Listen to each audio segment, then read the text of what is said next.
Good morning, children.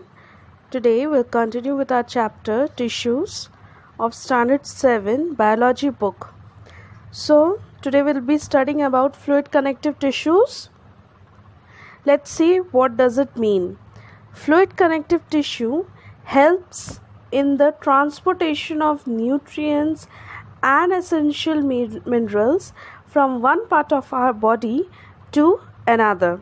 As it is fluid in nature, so easily it can carry the nutrients and essential substances from one part of our body to another.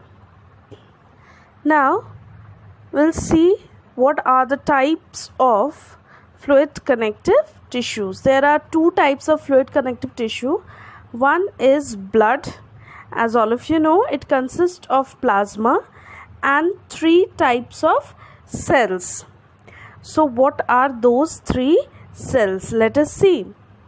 The first one is your RBC, or we can call it as red blood cells, that helps in carrying respiratory gases. So what are the respiratory gases? Carbon dioxide and oxygen. So they helps in carrying carbon dioxide and oxygen from one part of our body to another. Next type is your WBCs. What does WBCs mean? That means white blood cells. White blood cells fight germs and foreign substances. White blood cells helps in fighting germs and foreign substances. Do not allow them to enter inside our body. Then next comes your platelets. Platelets helps in blood clotting. Clotting of blood means what? They stop the flow of blood from any wound. Then next type of fluid connective tissue comes your lymph. Now what are those lymph?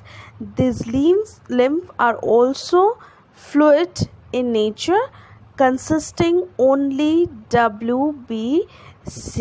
They do not contain RBCs.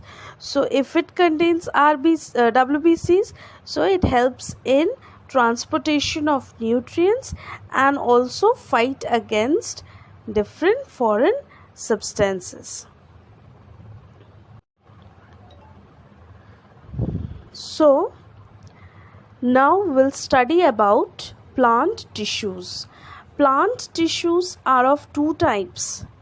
One is your meristematic tissue, another one is your permanent tissue. Meristematic tissue, why it is named as? Because it can divide actively, and permanent tissue cannot divide actively. It divides for a particular size, and after that the cells lose the ability of division. Now one by one we'll be studying about these tissue. Coming to the tissues, first is your meristematic tissue. What does meristematic tissue mean? As I said, that the cells divide actively to bring growth to the plants. As we know, if you put a seed inside the soil, after some days, after some month, you can find that those seeds transforms into a big plant. Okay, so which tissues are responsible for that? Those are nothing but the meristematic tissues. Now these meristematic tissues, let us see the types of these tissues, the cells which they contain.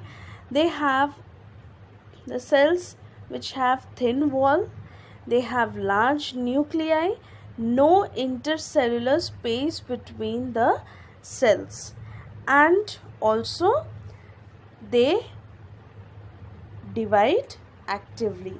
So these are the characteristics of meristematic tissues. Now let us see what are the types of meristematic tissues. First comes your apical meristems, intercalary meristem and lateral meristem. if you see a diagram present here, you can find the difference between these three meristem.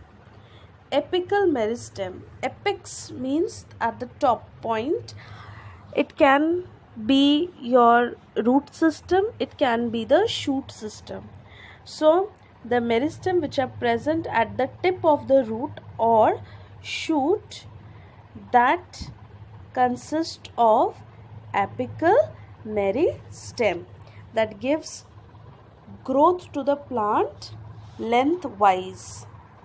Okay, then after that, intercalary meristem. Intercalary meristem, which is present, if you can notice, which is present at the growth of the stem or branches or the leaves. If suppose a leaf is present, so at the growth of this branch, the intercalary meristem will be present, that will give growth to the leaves or growth to the branches. And the third one is your lateral meristem. Lateral meristem, that gives growth in thickness wise. Okay, so these were the three meristem. First one was your apical meristem, that gives growth in lengthwise. Intercalary meristem, that gives the growth to the leaves and branches, and lateral meristem, that gives growth in thickness wise. So these were the three types of meristematic tissues: apical, intercalary and lateral. So in the next slide we'll be studying about the permanent tissues.